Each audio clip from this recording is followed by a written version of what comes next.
Jesus said, യേശു പറഞ്ഞു, unless you bind the strong man, you cannot take the plunder. ബലവാനെ പിടിച്ചു കെട്ടാതെ എങ്ങനെ അവന്റെ കോപ്പ് കവർന്നു കളവാൻ കഴിയും? You don't have to have strength to have the bind the strong man. ആ കെട്ടുകളെ അഴിക്കാൻ നിങ്ങളുടെ ശക്തിയുടെ ആവശ്യമില്ല. You have a greater strength inside of you. എന്നാൽ നിങ്ങളുടെ അകത്ത് നിങ്ങളുടെ ശക്തിയല്ല, ദൈവത്തിന്റെ മുഴുവൻ ബലവും നിങ്ങളുടെ അകത്ത് ദൈവം പകർന്നു വെച്ചിരിക്കുക. When the Holy Spirit will come upon you, പരിശുദ്ധാത്മാവ് നിങ്ങളുടെ മേൽ വരുമ്പോൾ you will receive power. നിങ്ങൾക്ക് ശക്തി ലഭിക്കുമെന്നാ പറയുന്നത്. You will have the ability. നിങ്ങൾക്ക് ദൈവത്തിന്റെ എബിലിറ്റി കിട്ടുമെന്ന് അതിന്റെ അർത്ഥം. That is why Jesus, when he said, "Go preach the gospel," he said, "I have all authority."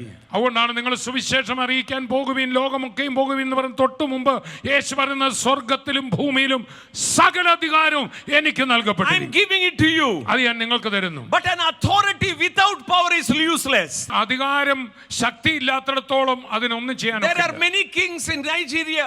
They are called kings but have no authority. ഇന്ന് നൈജീരിയയിൽ രാജകുടുംബത്തിൽപ്പെട്ട പലരുണ്ട്. ഇന്ന് അവർക്ക് രാഷ്ട്രമില്ല, പേരിന് രാജാവാ, അധികാരമുണ്ട്, പക്ഷേ ശക്തിയില്ല. That is why when Jesus said, "I am giving you authority," then he said, "Wait till the power comes upon you." അതുകൊണ്ടാണ് യേശു, ഞാൻ എന്റെ അധികാരം നിങ്ങൾക്ക് തരുമ്പോൾ തന്നെ ശക്തി പ്രാപിക്കാൻ എന്റെ സന്നിധിയിൽ ഇരിക്കാൻ പറഞ്ഞു. Can you shout a hallelujah? Hallelujah പറഞ്ഞോട്ടെ.